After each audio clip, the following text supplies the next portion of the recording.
Here we go. All right, come on. Get in the car. Entry. Hey, it's John. I'm coming to you from the road. Going on a vintage guitar road trip. Got 2 nights on the road. Today is Monday. I've got 1 guitar on the list and then a long drive after that. First guitar is from probably 73 or so. The serial numbers were kind of inconsistent from Gibson in the 1970s. But it appears to be about a 1973 Gibson ES-345TD. So that's the split parallelogram fretboard inlays, the baritone control, stereo output. This one is Sunburst, and yeah, it looks to be in pretty nice shape. It's got the original hardshell case, and it does have the original stereo cable, which is usually missing from those guitars. I'm picking it up in Madison, Alabama. The guy used to own a music store until about 2000 or so. So he said he traded for this guitar back in the day. These are fantastic guitars. They play great. They sound great. When they're in nice condition, they're very collectible, certainly to me. All right, so I just met with the seller of the first guitar here on Monday. Super sweet guy, great looking guitar. Looks like he was in pretty nice shape. But he has a big collection of guitars, and I think he snagged the wrong case. So I didn't want to buy it without the original case, so we got set up to meet up back at the Cracker Barrel on Wednesday. So he's going to bring the right case then. He's also going to bring another guitar that he mentioned that he had from 1963, cherry finish. Looks really, really nice, and he's going to let me check it out. So hopefully we'll see more of that one on Wednesday.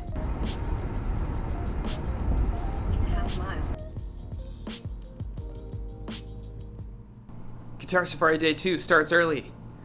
I never sleep that great on the first night of the Guitar Safari when the second day is when the main event happens. So we've got a 2.5-hour drive this morning to get to an undisclosed location somewhere in Illinois. But first, coffee.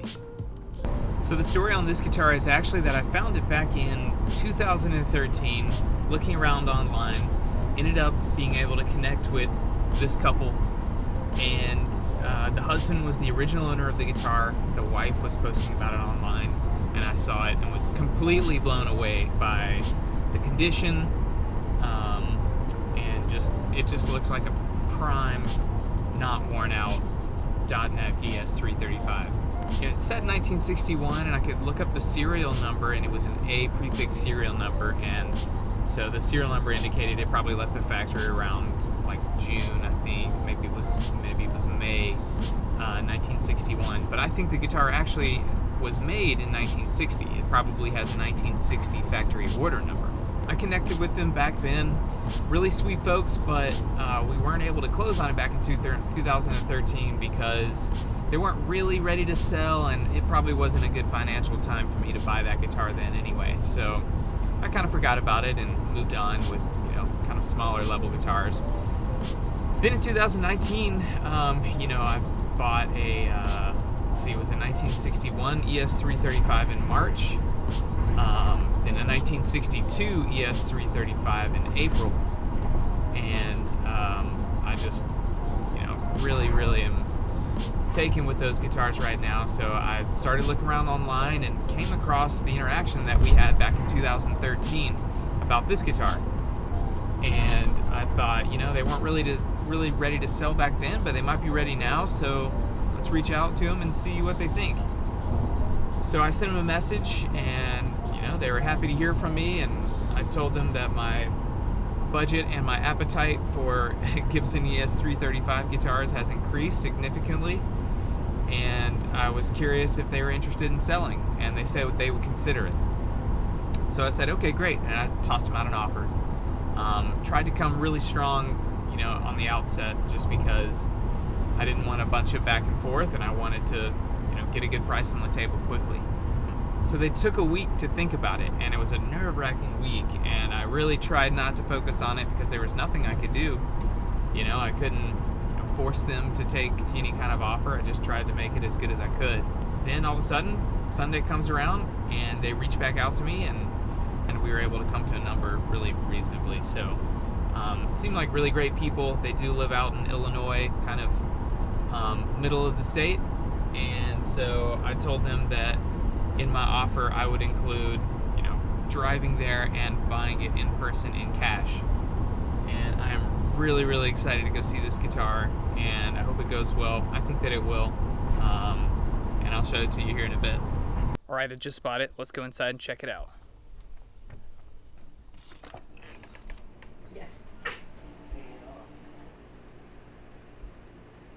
Turn up my ISO a little bit so we can see it. Wow, beautiful.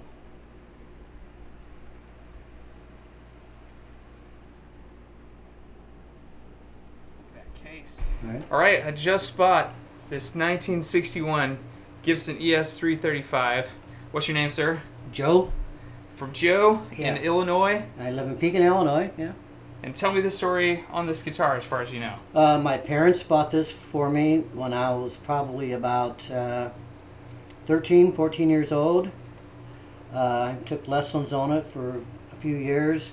I have friends that were in a band, and we would get together at my house and jam a little bit. I never got into actually being in a band or anything, but I really enjoyed playing it. My parents, at the time they bought this, my father worked construction and it was seasonal, so money was tight. And but for my birthday, they decided to buy this for me. So wow, what your birthday? My birthday was probably, like I said, I was probably 13. 13. Yeah. Wow. Yeah. So that's quite a guitar for a 13-year-old. Yeah. You must have been the coolest kid on the street. I guess. Yeah. So, and the reason I got this style is because at that time we could not afford an amplifier. Okay. So at least I could play it at home and practice. And then when I took my lessons, they had an amplifier there that I could use. So wow, that was one reason I went with this rather than the solid body. Okay. Yeah. So. Yeah, that's great. So yeah, this style came out in 1958, and so you think you probably bought it in what year? This actually is more like 61. 61. Yeah. Okay. Yes. Mainly is because of the dots. And they used to have a flat bar in place of the dots. Yeah, the block logo. The block markers came out. So 62. And from the sticker inside there, I kind of searched it on there. It was this one here, because of the serial number that's inside there, put it like 6061 more so than in the later. So I think you're right. So I guess I was just thinking about this style. The 335 came out in 58. So if you bought it in 61, you were a pretty early adopter of this style of guitar that went on to become really, really popular. Yeah. And still hugely popular to this day. So I'm proud to have it. Okay. Thank you very much. Thank you. Appreciate it, Joe. Okay. All right, just now leaving Pekin, Illinois. That was awesome. The sellers were really sweet folks. I was really, really thankful that Joe was willing to kind of talk about the guitar a little bit on camera and just tell his story, because he is the original owner of that guitar. Got it for his 13th birthday, which is unbelievable. But anyway, the deal went really smoothly. The guitar is excellent. It's every bit as good as they said it was. Very much worth the drive, and I cannot wait to get it home and get it cleaned up and get it ready to play. There it is, an early 1961 Gibson ES-335TD. Factory stop tail, never had a Bigsby, never had any other tailpiece or any modifications. Fantastic guitar. Right, day 3, we're going to check out some shops in Nashville, check out Rumble Seat Music, maybe even Groon, hang out with a friend. But first, coffee.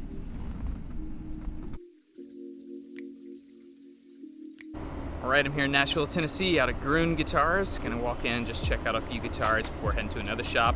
Super stoked. I love this place. These folks are great.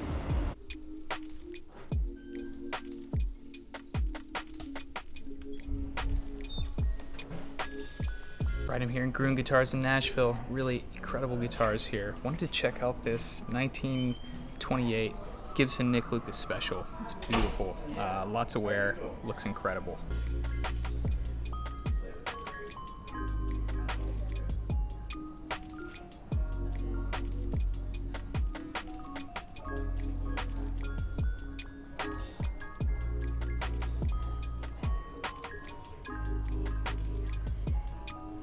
That was really fun. I love going to Groon Guitars, but now we're heading over to Rumble Seat Music. Should be awesome.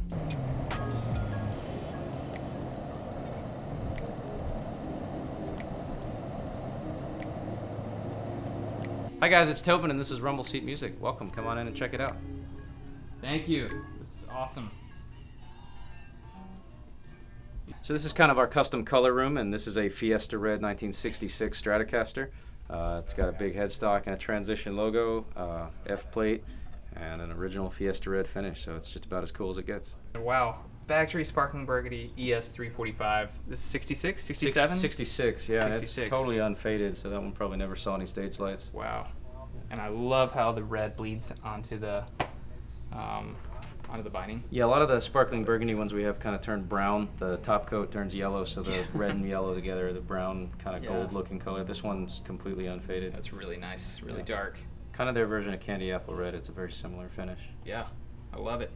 And plus it's a 345, which I love, and it's still stereo. I love If you're watching this and you're thinking about converting a 345, don't do it. Leave them stereo. The Veritone is where it's at. Totally agreed. Especially if you want a stereo guitar, you want vintage, you want cool, but you don't want to pay $20,000. You know, the mid to late 60s ES-345. If it works for Chuck Berry and B.B. King, there's no reason it can't work for you. Yeah, I believe it. That's awesome, man. Beautiful. Thanks for showing us that one. Absolutely. Love it. Covers. Yeah, the old Bakelite. Yeah. Yeah, and that's one piece of ash, so. No. Yeah, it totally is. It's ridiculous. Great neck. Wow. Yeah, do you mind? Not at all. Hold it. Thank you. Oh, yeah, I love that neck profile. Fat. Beautiful. Wow. And these are not the short skirt knobs, right? No, this is a 55, right, so this has got the longer skirts. Yeah. But it's still Bakelite, yeah. Yeah. Love that. Beautiful. 1955 Fender Stratocaster here at Rumble Seat Music. Check it out. That was really cool. Great day in Nashville. Checked out Gruen Guitars, checked out Rumble Seat Guitars, and also Tobin showed us around at Rumble Seat Music. Thank you so much, Tobin. Appreciate that. You should check out their YouTube page, Rumble Seat Music. You can check out Tobin on Instagram. I'll tag his Instagram handle here. So now I am on the road again, heading to Gurley, Alabama. That's G-U-R-L-E-Y for those outside of the state. Gurley, Alabama. Got that ES-345 from Monday and that second mystery guitar. There are a lot of moving pieces with this one. I do not have the cash to close on the second guitar, but I have a buddy of mine, a little secret agent, bringing that cash to Huntsville, hopefully. A lot of things up in the air, but anyway, we'll get to check out that second guitar and see if it holds up to scrutiny. I think it will. It looks really, really nice in the pictures, so I'm stoked to find out about it.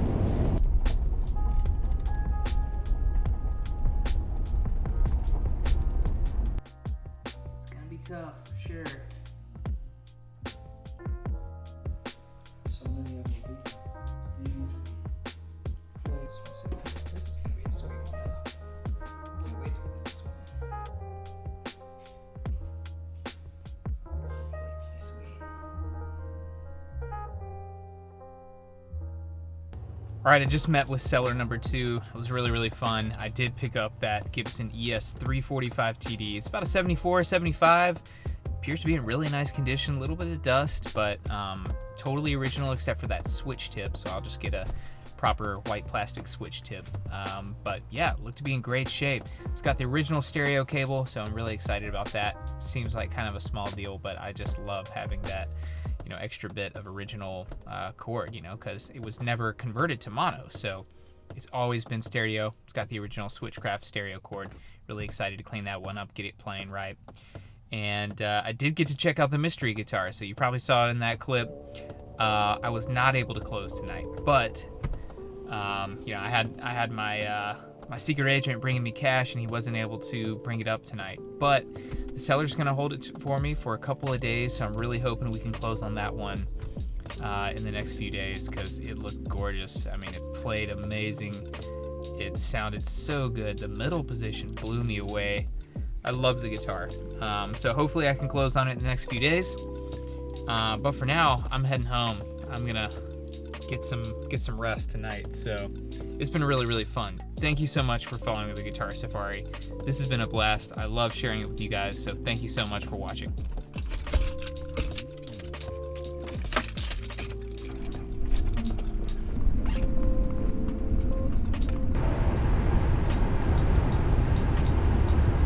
Oh my gosh, the guitar safari continues today. I have just communicated with the seller from the 70s Gibson ES-345TD. He's got that mystery guitar. We've dialed in on a number, and I have just drained my entire bank account to buy it. Here we go. All right. Wow.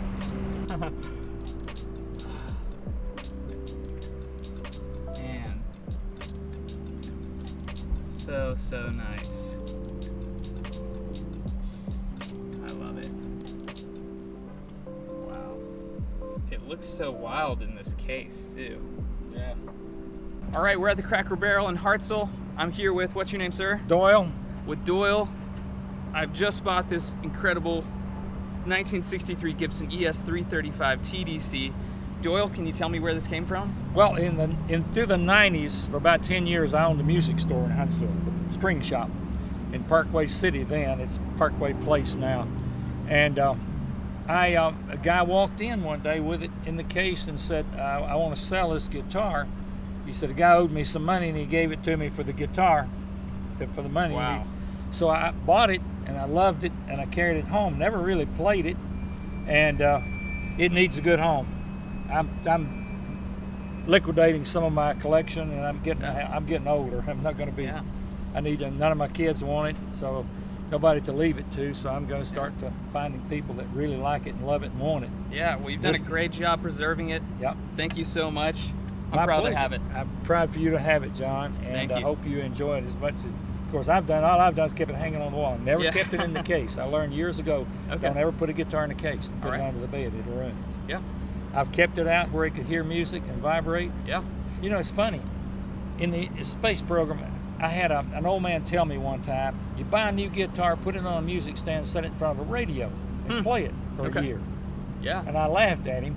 And I was talking to some of the stress engineers, and they said, no, when a guitar is first built, they have to stress relieve, and if you stress relieve it at the frequency it's going to be operated, it'll function better. Interesting. So yeah. it made sense. You set it in front of the older timers will tell you, set that guitar in front of a radio and let Okay. it play, and it'll stress relieve. Now I understand it'll stress relieve at the vibration frequencies you're going to be playing it at. Well, you did a great job, man. And I've I kept- know it sounds amazing because I played Yep. it the other day. Yep. And They tend to go dead if you leave them in a case. yeah, we've done a great job. Thank you, Thank Doyle. you, John. You bet.